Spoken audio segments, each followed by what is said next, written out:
After spending most of my life playing video games, I've discovered some profound insight about life. And don't worry, I'm not going to give you that cliché about leveling up your skills in real life like in video games, but instead let me share with you two crucial life lessons I've learned from video games that you probably haven't heard before. The first one hit me when I realized something. To me, video games were enjoyable regardless of the stage I was in. It didn't matter if I had nothing in the game or if I had instead all of the weapons and all of the skills, I was having fun anyway. But I noticed something. Whenever games became frustrating and not fun anymore, it was always when I was way too fixated and attached to obtaining a specific result. And that's when all the fun disappeared. And when the fun goes, that's when I was usually starting to thinking about giving up.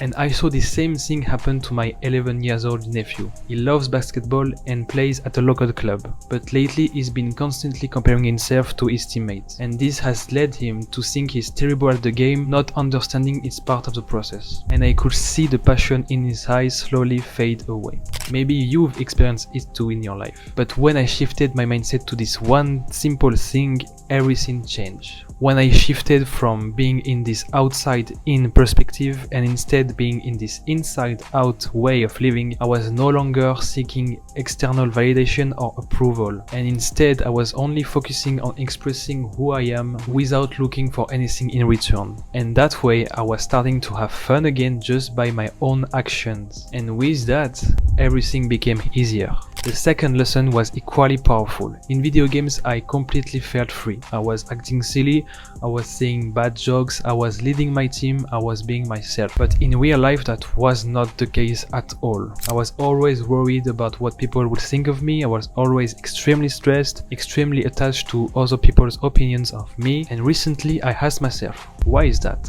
Why am I so free in video games but not in real life? And when I realized why, that's where everything changed. I felt so free in video games because the character I was playing was not me.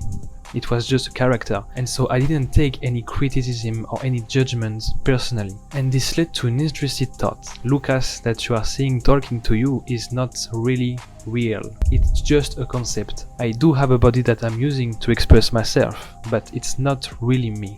It's just a character that I'm playing. And I'm not saying that this perspective is the ultimate truth, but this helped me immensely to liberate me from all this suffering. And I'm still learning and growing, I'm still making mistakes. It's not easy, but this way of living is working for me at least. If these two lessons about life resonates with you, I would love to hear your thoughts in the comments below.